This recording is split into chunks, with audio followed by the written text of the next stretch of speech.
ایک شخص غوث اعظم کے پاس آیا، اس نے کہا شیخ عبد القادر میں آپ سے مرید ہونا چاہتا ہوں.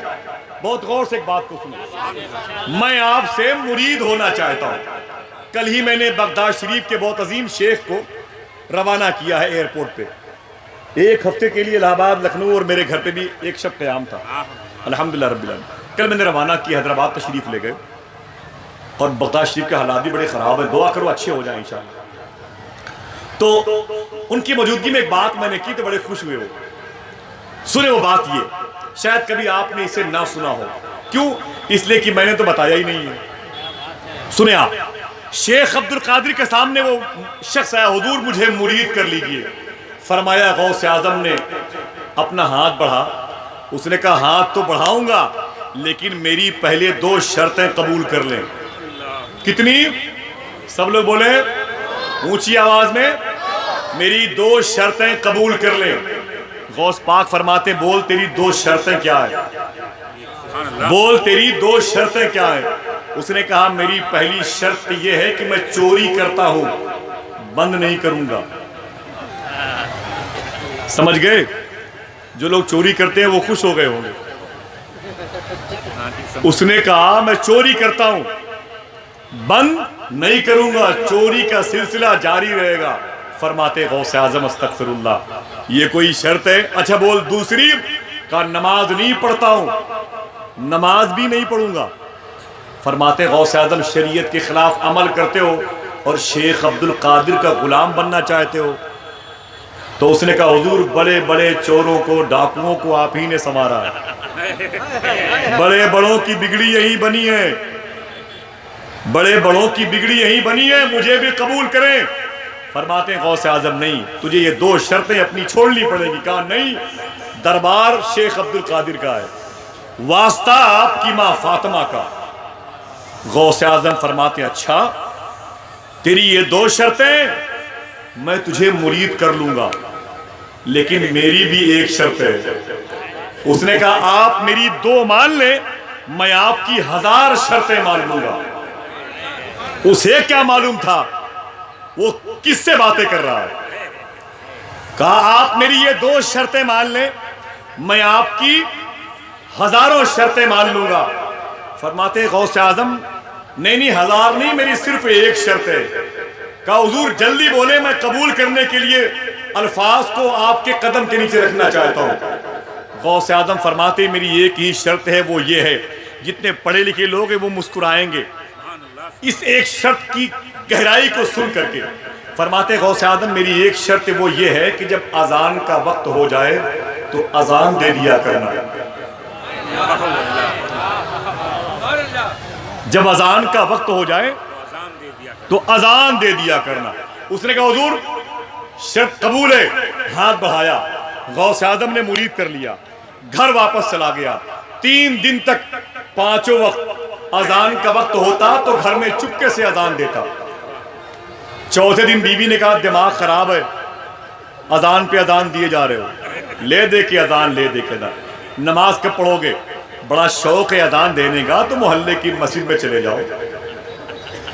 تب سمجھ میں آیا کہ تم نماز بھی پڑھنا چاہتے ہو، لے دے کے اذان کے پیچھے پڑے ہوئے ہو. اس نے کہا کیا بتاؤں، شیخ عبد القادر سے کمپرومائز ہوا ہے. کہا یہ بتاؤ، یہ تو بات کی بات ہے، یہ چوری کب کرو گے؟ کھانے ختم ہو گئے گھر کے، گھر میں کھانے ویر نہیں ہے، کچھ نہیں ہے، کھانے لاؤ کہیں سے چوریاں کرو.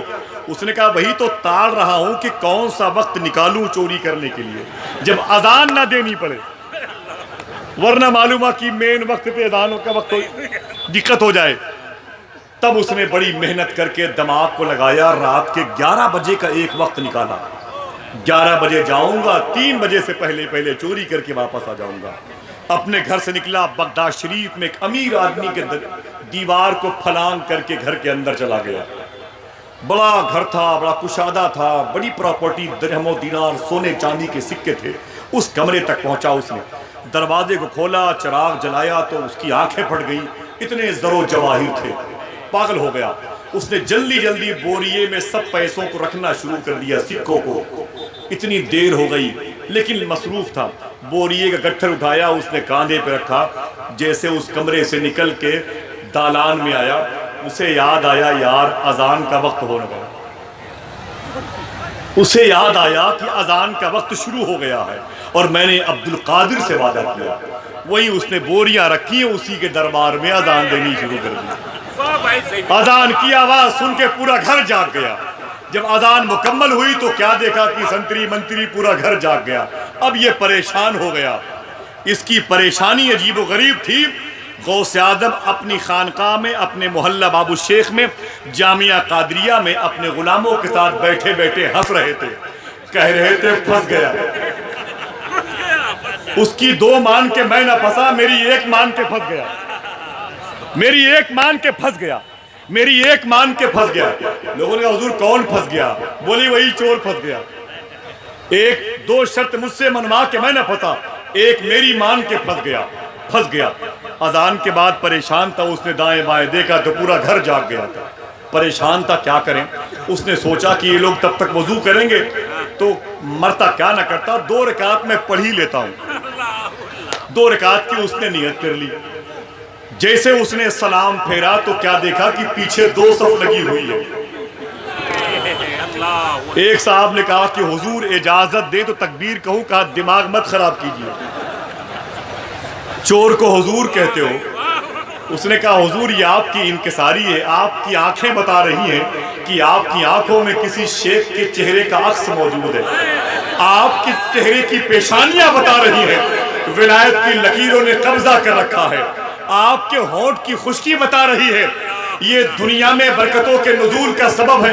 کیسی باتیں کرتے ہیں آپ، کیسی باتیں کرتے ہیں حضور، آپ اللہ کے ولی ہیں۔ کہا چپ، میں پھنسا ہوں بھائی، کیا بتاؤں؟ کہا حضور وقت نہیں ہے، سورج نکل آئے گا، تکبیر کہوں؟ اس نے کہا ہاں کہو بھائی، جھلا کے کہا تکبیر کہو۔ جب تکبیر کہی گئی تو وہ چور جو بن کے گئے تھے انہوں نے نماز پڑھائی۔ نماز کے بعد سلام پھیرا تو پورے مقتدی ان کا ہاتھ پاؤں چومنے لگے۔ کہانی ختم، ہاتھ پاؤں چومنے لگے تو وہ سب کو لے کے گئے درہم و دینار، سونے چاندی کے بوریے کی طرف۔ کہا گھر کے مالک کو دیکھ لو یہ سامان آپ کے خزانے کا ہے، میں اوریجنل چور ہوں، میں یہ چوری کرنے آیا تھا، لیکن تم لوگوں نے میرے پیچھے نمازیں پڑھی ہیں، پھر بھی گھر کے لوگوں نے کہا یہ آپ کی انکساری ہے، آپ کا چہرہ بتا رہا ہے کہ آپ اللہ کے دوست ہیں، آپ کی آنکھیں بتا رہی ہیں آپ اللہ کے دوست ہیں، آپ مجھے یہ بتا کے بہلا رہے ہیں چور کیا کسی کے گھر میں اذان دیتا ہے؟ چور کیا کسی کے گھر میں خدا کے ایک ہونے کا اعلان کرتا ہے؟ لوگ یہ کہہ کے خوش ہوتے آپ کے قدم میرے گھر آ گئے، قدم کا غسالہ پورے گھر کی دیواروں پہ چھڑکنا چاہتا ہوں، آپ میرے گھر کے لیے دعا کر دیں۔ اتنا سننا تھا، اس نے اپنے دونوں ہاتھ کو جوڑا، غوث اعظم کے محلے کی طرف دیکھا باب الشیخ اور ہاتھ جوڑ کے کہا مان گیا شیخ عبد القادر، مان گیا، مان گیا شیخ عبد القادر، مان گیا۔ ایک وقت اذان دے کر کے نماز پڑھی ہے، تب ایک گھر کے لوگوں نے میرا ہاتھ پاؤں چوما ہے، اگر 5 وقت نماز پڑھنا شروع کر دوں گا تو پورا شہر میرا احترام کرنا شروع کر دے گا۔ اللہ اللہ۔